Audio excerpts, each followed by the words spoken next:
મિત્રો 11 જૂન 2025 જ્યેષ્ઠ માસની સ્નાનદાન પૂર્ણિમાના દિવસે પૂજાપાઠ અને વ્રત ભલે ન કરો, પરંતુ આ વર્ષની સૌથી મોટી પૂર્ણિમા પર આ એક ગુપ્ત વસ્તુ કોઈને જણાવ્યા વગર ચૂપચાપ ખાઈ લેજો. તમે મોઢેથી જે પણ મનોકામના કરશો તે પૂરી થશે, સાથે જ તમારા જીવનમાં ચાલી રહેલી બધી જ મુશ્કેલીઓમાંથી છુટકારો મળશે. તમારા જીવનમાં ધન અથવા કોઈ વ્યવસાયને લગતી જે પણ સમસ્યાઓ ચાલી રહી છે તે હંમેશા માટે સમાપ્ત થઈ જશે અને તમારા ઘરમાં શ્રી હરિ વિષ્ણુની કૃપાથી એટલી ધનદોલત આવશે કે તમે તેને સંભાળી નહીં શકો. તમારી આવનારી 7 પેઢીઓ પણ બેઠા બેઠા ખાશે. પેઢી દર પેઢી રૂપિયા પૈસા પર રાજ કરશે. બેંક બેલેન્સ વધતું જ જશે અને તે ક્યારેય સમાપ્ત થવાનું નામ નહીં લે. તમારા ઘરમાં જે પણ દોષ હોય, પિતૃદોષ, રાહુ દોષ, કાલ સર્પ દોષ, તે બધું હંમેશા માટે દૂર થઈ જશે. જુઓ મિત્રો, વાત એવી છે કે અમારું કામ ફક્ત સાચી સલાહ આપવાનું છે. અમે તો ફક્ત સલાહ જ આપી શકીએ છીએ. હવે તમે આ માનવું કે ન માનવું તે તમારી મરજી છે, પરંતુ મિત્રો અમે તો એમ જ કહીશું કે જો તમે માનશો તો તમારો બેડો પાર થઈ જશે. મિત્રો 11 જૂનને આવતી પૂર્ણિમા, જેને જ્યેષ્ઠ પૂર્ણિમા પણ કહી શકાય, તે ખૂબ જ વિશેષ અને ફળદાયી માનવામાં આવે છે, કારણ કે આ દિવસે વ્રત અને પૂજા કરવાની સાથે સાથે આ એક ગુપ્ત વસ્તુ ખાવાથી જ જીવનમાં ચાલી રહેલી બધી જ મુશ્કેલીઓમાંથી છુટકારો મળે છે. મિત્રો, જ્યેષ્ઠ પૂર્ણિમાના મહત્વની વાત કરીએ તો પૂર્ણિમાનું વ્રત ખૂબ જ ખાસ માનવામાં આવે છે. જો કોઈ શ્રદ્ધા ભાવથી તે કરે છે તો તેની બધી જ ઈચ્છાઓ પૂરી થાય છે. ખાસ કરીને જેમને સંતાન પ્રાપ્તિ, વૈવાહિક સુખ અને ધન સંપત્તિની ઈચ્છાઓ છે, તેમના માટે આ દિવસ ખૂબ લાભકારી છે. આ વ્રતથી માણસ પોતાના જીવનના પાપોમાંથી પણ મુક્તિ મેળવી શકે છે. મિત્રો, આગળ વધતા પહેલા જો તમે પણ ઈચ્છો છો કે માતા લક્ષ્મીનો આશીર્વાદ તમારા પર હંમેશા બની રહે, તો આ વિડીયોને એક લાઇક કરીને તમારી આ ચેનલને સબસ્ક્રાઇબ કરી લો અને કોમેન્ટ બોક્સમાં જય લક્ષ્મી માતા લખીને તમારી હાજરી જરૂરથી નોંધાવજો. જેમ દરેક ખાસ દિવસનું એક ખાસ મહત્વ હોય છે, તેમ જ આવનારી 11-20 જૂન 1925 એટલે કે જ્યેષ્ઠ માસની સ્નાનદાન પૂર્ણિમા આ વખતે એક એવો દુર્લભ સંયોગ લઈને આવી રહી છે જે પૂરા 100 વર્ષો પછી બની રહ્યો છે. અને અમારા પૂજ્ય ગુરુજીએ વિષ્ણુ સહસ્રનામની કથામાં હાલમાં જ એક ખૂબ જ ખાસ અને ચમત્કારી વાત જણાવી છે, જેને સાંભળીને તમે પણ દંગ રહી જશો. ગુરુજીએ કહ્યું કે જો આ પૂર્ણિમાની રાત્રે તમે એક ખાસ વસ્તુ ખાઈ લો છો તો તમારા જીવનમાં એવું સુખ, એવી શાંતિ અને એવી સમૃદ્ધિ આવશે જે ક્યારે પૂર્ણ નહીં થાય. તમારા ઘરમાં લક્ષ્મી માતા અને ભગવાન વિષ્ણુની એવી કૃપા થશે કે ધનદોલતનો વરસાદ થવા લાગશે. અને આ કોઈ સામાન્ય વાત નથી. આ એક એવો ઉપાય છે જે ફક્ત એકવાર કરવાથી જીવનભર અસર છોડી દે છે. હવે તમે વિચારતા હશો કે તે ખાસ વસ્તુ શું છે, તો થોડી ધીરજ રાખો, કારણ કે સાથે જ અમે તમને એ પણ જણાવીશું કે તે દિવસે એક એવી વસ્તુ છે જેને ભૂલથી પણ ન બનાવવી અને ન ખાવી, નહીં તો પૂરા પરિવાર પર સંકટ આવી શકે છે. ગુરુજી કહે છે કે આ દિવસે પૂજાપાઠ કરો કે ન કરો, પણ આ એક ગુપ્ત વસ્તુ જરૂર ખાઈ લેજો, કારણ કે આ જ તે વસ્તુ છે જે ભગવાન વિષ્ણુ અને માતા લક્ષ્મીને પ્રસન્ન કરી દે છે. અને જ્યારે તેઓ પ્રસન્ન થાય છે તો પછી જીવનમાં ક્યારે ધનની કમી રહેતી નથી. તો મિત્રો, જો તમે પણ ઈચ્છો છો કે તમારા ઘરમાં આખું વર્ષ ખુશી બની રહે, કોઈ કમી ન આવે અને લક્ષ્મી માતાની કૃપા હંમેશા બની રહે, તો આ વિડીયોને અંત સુધી જરૂર જુઓ. અમે તમને જણાવીશું કે શું ખાવું જોઈએ અને શું બિલકુલ ન ખાવું જોઈએ. સાથે જ મિત્રો, આ વિડીયોમાં અમે તમને એ પણ જણાવીશું કે વૈશાખી પૂર્ણિમા પર ભૂલથી પણ આ 5 કામ ક્યારેય ન કરતા, નહીં તો કંગાળ થતા વાર નહીં લાગે. વૈશાખી પૂર્ણિમા પર તમારે આ 5 કામ ક્યારેય ન કરવા જોઈએ. જો પણ માતાઓ બહેનો વૈશાખી પૂર્ણિમાના દિવસે આ 5 કામ કરે છે તો તેની જિંદગી બરબાદ થઈ જાય છે, ઘરમાં ગરીબી છવાઈ જાય છે અને જે ઘરમાં પણ આ 5 કાર્ય થાય છે માતા લક્ષ્મી એવા ઘરને હંમેશા માટે છોડીને ચાલી જાય છે. સાથે જ અમે તમને એ પણ જણાવીશું કે વૈશાખી પૂર્ણિમાના દિવસે જો તમે આ વસ્તુઓનું દાન કરો છો તો તમારા ઘરમાં ક્યારે ધનની કમી નહીં થાય. હંમેશા રૂપિયા પૈસા તમારા ઘરમાં આવશે. મિત્રો, ભલે ગમે તે થાય પણ વૈશાખી પૂર્ણિમાના દિવસે એક નાની અમથી વસ્તુ જરૂર ખાઈ લેજો. વિશ્વાસ કરજો, જો તમે ખાઈ લીધું તો તમને કરોડપતિ બનવાથી વિધાતા પણ રોકી શકશે નહીં. જી હા, આ વખતે 144 વર્ષો પછી વૈશાખી પૂર્ણિમા આવા શુભ સમયે આવી રહી છે જે હિન્દુ ધર્મમાં સૌથી શ્રેષ્ઠ માનવામાં આવે છે. આ દિવસે કરવામાં આવેલો કોઈ પણ ઉપાય ક્યારેય નિષ્ફળ જતો નથી, બેકાર જતો નથી. હંમેશા લાભ જ લાભ પ્રદાન કરાવે છે.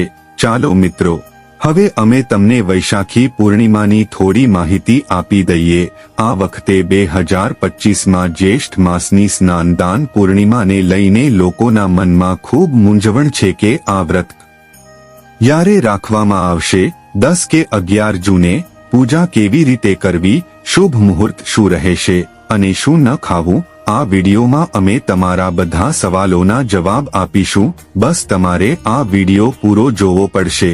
આ બધા સવાલોના ઉત્તર અમે આ વિડીયોમાં આપીશું અને સાથે જ જણાવીશું કે તે કઈ વસ્તુ છે જે આ દિવસે તમારે જરૂર ખાવી જોઈએ. જો તમે આ ખાઈ લીધું તો ધનવાન બનવાથી વિધાતા પણ તમને રોકી શકશે નહીં. સાથે જ મિત્રો, જ્યેષ્ઠ માસની સ્નાનદાન પૂર્ણિમાના દિવસે મિત્રોએ ગાયને એક વસ્તુ જરૂર ખવડાવવી જોઈએ. જો તમે જ્યેષ્ઠ માસની સ્નાનદાન પૂર્ણિમાના દિવસે ગાયને આ એક વસ્તુ ખવડાવી દો છો તો માતા લક્ષ્મીજીની કૃપાથી તમારા જીવનમાં ધન આવવાના બધા રસ્તાઓ ખુલતા જશે. મિત્રો, ચાલો પહેલા અમે તમને જણાવી દઈએ કે જ્યેષ્ઠ માસની સ્નાનદાન પૂર્ણિમાની સાચી તારીખ અને સમય શું છે. પછી અમે તમને વારાફરતી બધી માહિતી જણાવતા જઈશું અને એ પણ જણાવીશું કે તે કઈ વસ્તુ છે જે આપણે પૂર્ણિમાના દિવસે જરૂર ખાઈ લેવી જોઈએ. અને મિત્રો, સાથે જ અમે તમને જણાવીશું કે આ દિવસે એક વસ્તુ ભૂલથી પણ ન ખાવી જોઈએ. જો તમે આ વસ્તુ ભૂલથી પણ ખાઈ લો છો તો તમારા ઘરમાં અશુભ બની શકે છે. તો આવું અનર્થ કામ ભૂલથી પણ ન કરજો અને અનર્થ થતા પહેલા વિડીયોને તમે પૂરો જરૂર જોઈ લેજો. મિત્રો, ચાલો જાણીએ જ્યેષ્ઠ માસની સ્નાનદાન પૂર્ણિમાનું મહત્વ, શુભ મુહૂર્ત અને પૂજા વિધિ વિશે. મિત્રો, આ વખતે 2025માં જ્યેષ્ઠ માસની સ્નાનદાન પૂર્ણિમાનું વ્રત 11 જૂને રાખવામાં આવશે. આ દિવસ ભગવાન બુદ્ધની જયંતી, બુદ્ધ પૂર્ણિમા તરીકે પણ ઉજવવામાં આવે છે. જ્યેષ્ઠ માસની સ્નાનદાન પૂર્ણિમા તિથિ અને સમય. તિથિ પ્રારંભ 10 જૂન 2025ના રોજ રાત્રે 11:17 વાગ્યે. તિથિ સમાપ્ત 11 જૂન 2025ના રોજ રાત્રે 9:19 વાગ્યે. આ સમયગાળા દરમિયાન કરવામાં આવેલું વ્રત, સ્નાન અને દાનનું ફળ અનેક ગણું વધી જાય છે. આ દિવસે ગંગા સ્નાન, દાન, વ્રત વગેરે અને ભગવાન વિષ્ણુ અને બુદ્ધની પૂજા વિશેષ રૂપે શુભ માનવામાં આવે છે. આ જ સમયગાળા દરમિયાન તમારે પૂજા વગેરે કરવી જોઈએ. પૂજા વિધિ: સવારે સ્નાન કરીને સ્વચ્છ વસ્ત્રો ધારણ કરો. તેની સાથે ઘરના મંદિરની સફાઈ કરી ગંગાજળનો છંટકાવ કરો. ભગવાન વિષ્ણુ અને માતા લક્ષ્મીજીની મૂર્તિ કે ચિત્ર સ્થાપિત કરો. ચંદન, અક્ષત, ફૂલ, તુલસી દળ, દીપક, ધૂપ અને નૈવેદ્ય અર્પણ કરો. ભગવાન વિષ્ણુના મંત્રો અને નામોનો જાપ કરો. અંતમાં ઘીનો દીપક પ્રગટાવીને આરતી કરો. માનવામાં આવે છે કે જ્યેષ્ઠ માસની સ્નાનદાન પૂર્ણિમાનું વ્રત રાખવાથી પાપોમાંથી મુક્તિ મળે છે અને મોક્ષની પ્રાપ્તિ થાય છે. મિત્રો, શાસ્ત્રો અનુસાર પૂર્ણિમાને બધી જ તિથિઓમાં શ્રેષ્ઠ કહેવામાં આવે છે, કારણ કે આ દિવસે ભગવાન શ્રી હરિ વિષ્ણુ અને માતા લક્ષ્મીજીની પૂજા કરવાથી માણસને બધી ભૌતિક સુખ સુવિધાઓની પ્રાપ્તિ થાય છે, તેમજ બધા પ્રકારના રોગ, દુઃખ, દરિદ્રતામાંથી હંમેશા માટે મુક્તિ મળે છે.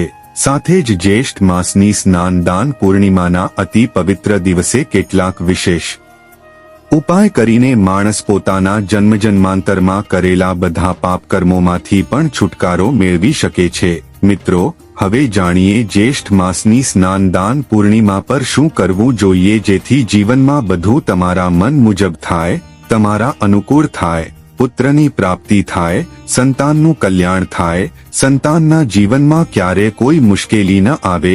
એટલા માટે દરેક માતાપિતાએ આ એક વિશેષ વસ્તુનું સેવન જ્યેષ્ઠ માસની સ્નાનદાન પૂર્ણિમાના દિવસે જરૂર કરી લેવું જોઈએ.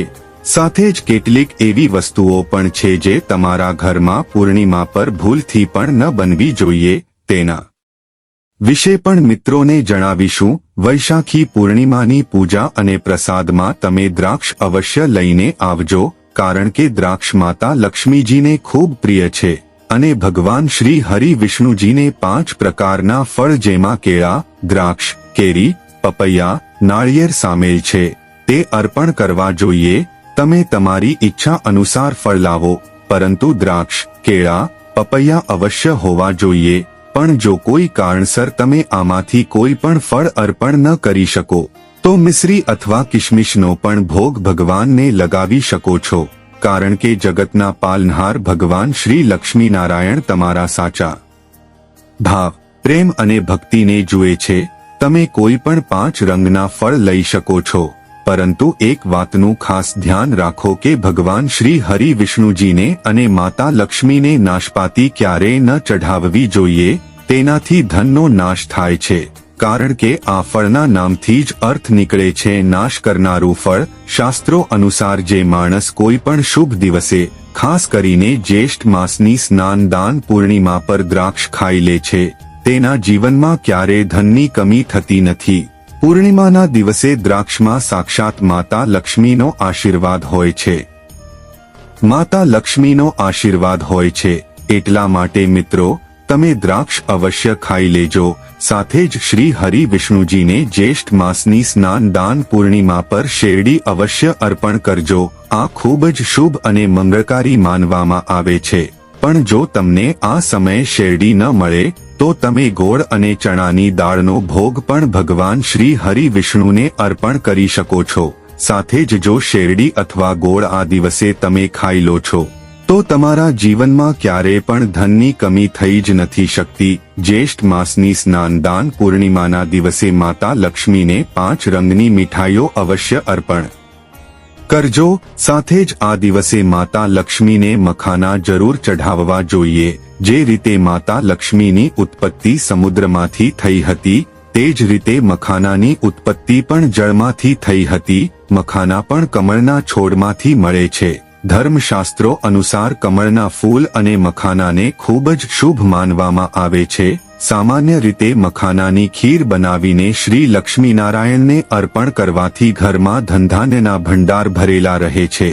પૂર્ણિમાની પૂજામાં ભગવાન ગણેશને જે પણ માણસ દૂર્વા ઘાસ અર્પણ કરે છે તો તે ક્યારેય ગરીબ બની શકતો નથી. આવો માણસ પોતે જ ધનવાન થઈ જાય છે. આ દિવસે પ્રસાદ રૂપે દૂર્વા ઘાસ અવશ્ય લાવવું જોઈએ અને પૂરા પરિવારને ખવડાવવું જોઈએ. ભગવાન ગણેશની કૃપા હંમેશા તમારા પરિવાર પર બની રહેશે. જે માણસ જ્યેષ્ઠ માસની સ્નાનદાન પૂર્ણિમાના દિવસે માતા લક્ષ્મીને ખીર અર્પણ કરે છે તો તેની કુંડળીના બધા ગ્રહ નક્ષત્ર તેના અનુકૂળ થઈ જાય છે. તેને ધનવાન બનવાથી કોઈ રોકી શકતું નથી. માતા રાણીને અર્પણ કરીને પ્રસાદ રૂપે પૂરા પરિવારને આ જરૂર ખવડાવજો. તેનાથી બંધ કિસ્મતના તાળા પણ ખુલી જાય છે. ધન, સંપન્નતા, ઐશ્વર્ય તેના જીવનમાં હંમેશા રહે છે. માતા આશીર્વાદ આપે છે. માતા ખૂબ પ્રસન્ન થઈ જાય છે. મિત્રો, શાસ્ત્રોમાં કહેવામાં આવ્યું છે કે જ્યેષ્ઠ માસની સ્નાનદાન પૂર્ણિમાના દિવસે સીતાફળ જરૂર ખાવું જોઈએ. સીતાફળ ખાવાથી 10 એવી બીમારીઓ છે જે સમાપ્ત થઈ જાય છે. માનવામાં આવે છે કે વૈશાખી પૂર્ણિમાના દિવસોમાં સીતાફળનું ઘરમાં પ્રવેશવું ખૂબ જ શુભ માનવામાં આવ્યું છે, કારણ કે તેમાં માતા પિતાનો આશીર્વાદ મળેલ હોય છે. માનવામાં આવે છે કે ભગવાન રામના વનવાસ દરમિયાન માતા સીતાએ આ જ ફળ ખાધું હતું. જ્યેષ્ઠ માસની સ્નાનદાન પૂર્ણિમા દરમિયાન તેને દુઃખોનો સામનો કરવો પડતો નથી. સીતાફળ તમારે જરૂર ખાવું જોઈએ. માતા પિતા પ્રસન્ન થાય છે અને આશીર્વાદ આપે છે. પરંતુ યાદ રહે, જ્યારે પૂર્ણિમાના દિવસે સોમવાર આવે તો રીંગણનું શાક ન ખાતા, પાપ લાગશે. ડબ્બાબંધ જ્યુસ ન પીવો જોઈએ, તો યાદ રાખો તેમાં મીઠું ન નાખો, નહીં તો વ્રત તૂટી જશે. સાથે જ જ્યુસમાં બરફ પણ ન નાખવો જોઈએ. ફળોનો સાદો જ્યુસ પીવાથી વ્રત સફળ થાય છે. જ્યેષ્ઠ માસની સ્નાનદાન પૂર્ણિમા પર એવી કઈ વસ્તુ છે જે ઘરમાં ક્યારેય ન બનવી જોઈએ, નહીં તો આખું ઘર બરબાદ થઈ જશે. કોઈ પણ માણસે આવું ભોજન ન ખાવું જોઈએ. આવું ભોજન ઘરમાં બનવાથી માતા લક્ષ્મી ઘરનો ત્યાગ કરી દે છે. ભગવાન શ્રી હરિ વિષ્ણુ ક્રોધિત થઈ જાય છે. શાસ્ત્રો અનુસાર એકાદશી પર શું ન ખાવું જોઈએ? મિત્રો, લસણ ડુંગળી વાળું ભોજન ક્યારે પણ આપણે જ્યેષ્ઠ માસની સ્નાનદાન પૂર્ણિમાના દિવસે ન ખાવું જોઈએ, કારણ કે આ દિવસે ભગવાન શ્રી હરિ વિષ્ણુ અને માતા લક્ષ્મીની પૂજાનું વિધાન છે. અને આ વખતની જ્યેષ્ઠ માસની સ્નાનદાન પૂર્ણિમાના દિવસે કુલ 52 તરીકેના શુભ માંગલિક યોગ બની રહ્યા છે. એટલા માટે મિત્રો, જે લસણ ડુંગળી વાળું ભોજન ખાય છે તેના ઘરમાં હંમેશા રાહુકેતુનો વાસ થઈ જાય છે. ભગવાન શનિ પણ નારાજ થઈ જાય છે. અને જો ઘરમાં રાહુકેતુનો વાસ થઈ જશે તો ત્યાં માતા લક્ષ્મી અને ભગવાન શ્રી હરિ વિષ્ણુની કૃપા ક્યારેય નહીં વરસે. સાથે જ જ્યેષ્ઠ માસની સ્નાનદાન પૂર્ણિમાના દિવસે તમારે ચોખા પણ ન ખાવા જોઈએ. તો તમે સાબુદાણાની ખીર અથવા મખાનાની ખીર ભગવાનને અર્પણ કરજો. અને આ વાત તમને હંમેશા ધ્યાન રાખવી જોઈએ. તમે બાકીના દિવસોમાં ચોખા કે લસણ ડુંગળી ખાઈ શકો છો. પૂર્ણિમા પર લસણ ડુંગળી વાળું ભોજન કોઈ પણ મત ખાના, નાના બાળકો કે મોટી વ્યક્તિઓ પણ ઘણીવાર ભૂલો કરી દે છે. ઘણીવાર બજારમાંથી ડબ્બાબંધ ભોજન ખાઈ લે છે અથવા કુરકુરે વગેરે ખાઈ લે છે, જેમાં લસણ ડુંગળી હોય છે. તેથી ઓછામાં ઓછા પૂર્ણિમાના દિવસે આ વસ્તુઓથી દૂર રહો. કારણ કે મિત્રો, જો તમે જ વિચારો, તમે ખાસ કરીને જ્યેષ્ઠ માસની સ્નાનદાન પૂર્ણિમા પર રાહુકેતુને તમારા ઘરમાં બોલાવશો કે પછી શ્રી હરિ વિષ્ણુ અને માતા લક્ષ્મીને, એટલા માટે તમારા ઘરને જાણી જોઈને બરબાદ ન કરો. ભગવાન શ્રી હરિ વિષ્ણુજીની કૃપા પ્રાપ્ત કરવા માટે, તેમનો વિશેષ આશીર્વાદ પ્રાપ્ત કરવા માટે પીળી વસ્તુઓ ઘરમાં આ દિવસે અવશ્ય બનાવવી જોઈએ. જેમ કે કઢી પકોડા, પીળો હલવો અવશ્ય બનાવવો જોઈએ. કારણ કે આ દિવસે પીળો રંગ સુવર્ણ માનવામાં આવ્યો છે તથા સોના ચાંદી સમાન માનવામાં આવ્યો છે, જેને આપણે પીતાંબરી કહીએ છીએ. એટલા માટે તમે પોતે પણ આ દિવસે પીળા વસ્ત્રો ધારણ કરજો. તેનાથી તમને ભગવાન શ્રી હરિ વિષ્ણુજીનો વિશેષ આશીર્વાદ પ્રાપ્ત થશે. જ્યેષ્ઠ માસની સ્નાનદાન પૂર્ણિમાના દિવસે આપણે કોઈની પાસેથી કર્જ ન લેવું જોઈએ. જો આપણે જ્યેષ્ઠ માસની સ્નાનદાન પૂર્ણિમાના દિવસે જ કોઈની પાસેથી કર્જ લઈ લઈએ છીએ તો આખું વર્ષ આપણે કર્જના બોજ હેઠળ રહેવું પડશે. એટલા માટે જ્યેષ્ઠ માસનો તહેવાર તમે કર્જ મુક્ત થઈને જ ઉજવો. સાથે જ શાસ્ત્રોમાં એવું લખેલું છે કે માતા લક્ષ્મી તે જ ઘરમાં વાસ કરે છે જે સાચા હૃદયથી માતા રાણીને બોલાવે છે. માતા લક્ષ્મી ફક્ત એક મિશ્રીના ટુકડાથી પણ પ્રસન્ન થઈ જાય છે. બસ તમારા મનમાં સાચી શ્રદ્ધા હોવી જોઈએ. ભગવાન પણ કહે છે કે કર્જ લઈને ધાર્મિક તીર્થયાત્રા, ધાર્મિક પૂજા અનુષ્ઠાન ન કરવા જોઈએ. તેનાથી ઉલટું જીવનમાં દોષ ઉત્પન્ન થાય છે.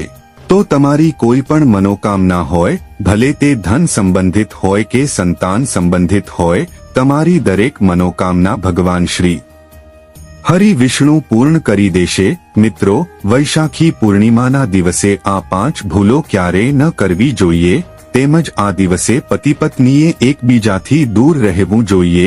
લસણ ડુંગળી વાળું ભોજન ન ખાવું જોઈએ. સુહાગન સ્ત્રીઓએ વાળ ન ધોવા જોઈએ. એટલા માટે એક દિવસ પહેલા જ પોતાના વાળ ધોઈ લેવા. તુલસીનો છોડ, ઝાડુ, સુહાગની સામગ્રી કે મીઠું ક્યારે પણ કોઈ બીજા માણસને ન આપવું જોઈએ. તેનાથી માતા લક્ષ્મી નારાજ થઈ જાય છે. આ દિવસે વડીલોના પગે લાગવું જોઈએ. માતા લક્ષ્મી સ્વયં શ્રી સ્વરૂપ છે. એટલા માટે આ દિવસે સ્ત્રીનું અપમાન ન કરવું જોઈએ. કારણ કે સ્ત્રી સ્વયં લક્ષ્મીનું રૂપ માનવામાં આવે છે. કોઈની ખરાબ વાત ન કરવી જોઈએ. વૈશાખી પૂર્ણિમાના શુભ દિવસ પર જો કોઈ માણસ તમારા દરવાજે કંઈ માંગવા આવે તો હોઈ શકે છે કે તે માણસના રૂપમાં સ્વયં શક્તિ સ્વરૂપા માતા લક્ષ્મી હોય, સ્વયં શ્રી લક્ષ્મીનારાયણ હોય. કારણ કે આ દિવસે ઘરે ઘરે જઈને માતા લક્ષ્મી ભ્રમણ કરે છે અને તે જ ઘરમાં વાસ કરે છે જે સાચા હૃદયવાળો હોય, જે બીજાનું દુઃખ સમજે. માતા લક્ષ્મી સાક્ષાત કન્યા સ્વરૂપ છે, ઘરના દરવાજે પણ આવે છે. મિત્રો, યાદ રાખજો, જ્યારે પણ તમારા ઘરમાં કોઈ કન્યા આવે તેને ખાલી હાથે ક્યારેય ન જવા દેતા. તેને કંઈક મીઠું જરૂર ખવડાવજો, કારણ કે માતા લક્ષ્મીને મીઠો ભોગ ખૂબ પ્રિય હોય છે અને જ્યાં કન્યાને સન્માન મળે છે ત્યાં લક્ષ્મી સ્વયં વાસ કરે છે. પરંતુ જો કોઈએ કન્યાનું અપમાન કર્યું કે તેને નારાજ કરી તો જીવનમાં ક્રોધ, સંકટ અને દરિદ્રતાનો સામનો કરવો પડી શકે છે. હવે એક ખૂબ ખાસ વાત, માતા લક્ષ્મીને લાલ રંગની વસ્તુઓ ખૂબ પ્રિય હોય છે. જો તમે ઈચ્છો છો કે માતા લક્ષ્મીની કૃપા તમારા પર હંમેશા બની રહે તો આ દિવસે લાલ કપડું, લાલ ફૂલ અથવા લાલ મીઠાઈનો ભોગ જરૂર અર્પણ કરો. ધર્મશાસ્ત્રોમાં સ્પષ્ટ લખેલું છે કે પૂર્ણિમાના દિવસે ઘરનો કચરો ભૂલથી પણ બહાર ન ફેંકો, કારણ કે આ દિવસે આવું કરવાથી ઘરની સમૃદ્ધિ ચાલી જાય છે અને દરિદ્રતા પ્રવેશી શકે છે. જો કચરો ફેંકવો જ હોય તો બીજા દિવસે સવારે ફેંકો. આ જ તે નાની નાની વાતો છે જે ઘરમાં સકારાત્મક ઉર્જા જાળવી રાખે છે. અને હવે વાત કરીએ ગાયની. જે ઘરમાં ગાય હોય છે તે ઘરમાં કોઈ પણ પ્રકારની નકારાત્મકતા ટકતી નથી. ગાયને માતા લક્ષ્મીનું જ રૂપ માનવામાં આવ્યું છે અને આ કોઈ વાર્તાઓની વાત નથી, પરંતુ શાસ્ત્રોમાં કહેવામાં આવ્યું છે કે ગાયના શરીરમાં 33 કરોડ દેવી દેવતાઓનો વાસ હોય છે.